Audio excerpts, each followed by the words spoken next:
Hi, in this video I want to show you how to export photos.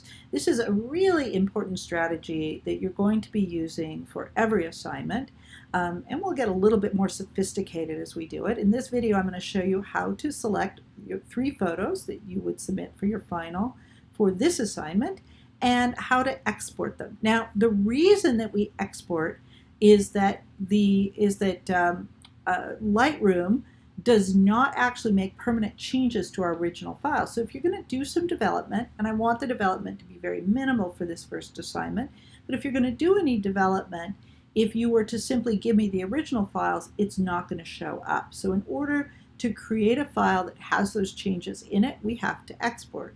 So for example, we played with this one in the last one. I did some nice development. If you submitted it to me, I'd get this one. But if you export it, I'm going to get this one. You're going to submit this one to me. And that's what we'd like to do. Okay, let's go back to library. I'm going to just pick a couple more images to adjust. Now, I really want you to minimize the adjustment that you make.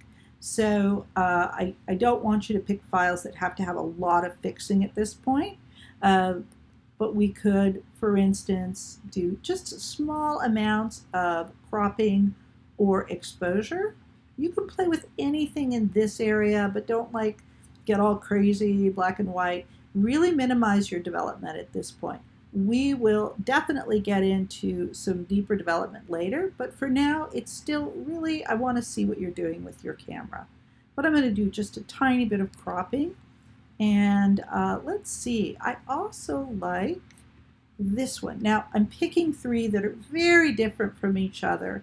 And with this one, I might just bring the exposure up. I don't think I'm going to crop it at all. And I'm going to leave it just that way. So you can see I'm making very minor adjustments. But I want to keep those adjustments in when I submit it. So I've looked at everything. I've decided that the 3 that I really like are this one, and this one. Now here's a different way of selecting. We've learned how to do select all or how to shift so you can select a series. If you want to select 3 images that are not right next to each other, you'll do it this way. Select one, hold your command key, control key on a PC, and then while you have that held down, you could just keep selecting things. And you can deselect them as well. Like if I accidentally select 4, I can deselect that. So I've selected those 3. And now you notice, because I've selected them and we have images in here, the export button is active. Now, I have a video just for this export because it gets a little confusing. And I'll go over this with you again and maybe make a second video just to clarify. When you hit export, you're going to get this very daunting window. So I'm trying to make this video short so you can come back and and refer to it several times. So you want to start at the top and work your way down. Now, a lot of this you're not going to have to worry about, but everything that you will, I'm going to actually note in this particular video. The most important thing, one of the most important things, is that you actually note where you're going to put it. I don't mind where you put it, but be sure that you know where you're putting it. Once it's exported to me, you may or may not need to keep these files because Lightroom's going to keep your changes. So I tend to just put it, and I'm going to hit this choose button. I just like to put these, when I'm doing an export, onto my desktop. Click choose. And so it's just going onto the desktop. I'm going to put it into a subfolder. This is always really handy. I'm going to call this 3 ways finals. And that's just so I can find it. That's really important. Oh, yes. It doesn't like it if I don't. It underlines. So I'm going to call it 3 ways. Oops. There we go. No. See if I can get through this. Final. And then down here under, so that's all we need to do here. I would not add them to the catalog, but that's something we can talk about later. There's going to be a lot of options here that you don't even need to worry about yet, but I'm going to try to keep you out of trouble as much as possible.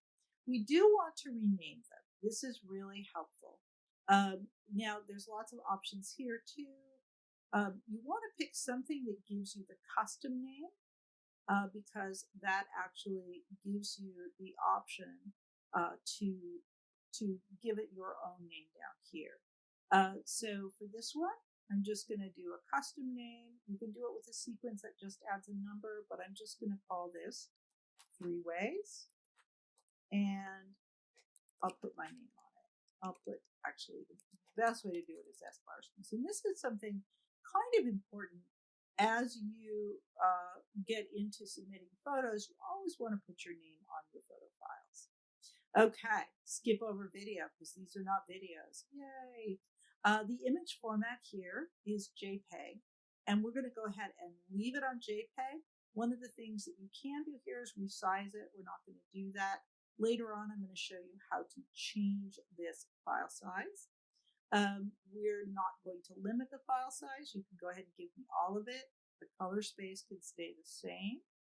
Don't worry about the image sizing at all. The only other thing you need to worry about for now is make sure that all the metadata comes in. This is important because one of the ways that I can help you is by being able to look at what we call metadata and see what you did in your camera, and then I can help you make adjustments. I will not, this is something I'm adamant about, I won't accept assignments where the metadata has been removed. So it is really important that you leave that. No post-processing, no watermarking. These are all things that you can experiment on your own. I'll give you some more information about how to use this later. Again, Lightroom can be a very simple program, but it has a lot of different options. So sometimes it can feel a little bit mysterious when you're navigating your way through all these choices. Okay, I'm just going to hit export, and you'll see the progress up here. Nothing is going to change in this window, but when I come here, you will see that they are right here with the changes that I made. And all I need to do in order to submit them now is to go into Canvas, go to Submit, pick this folder, and those are the 3 files that you're going to submit. Pretty easy.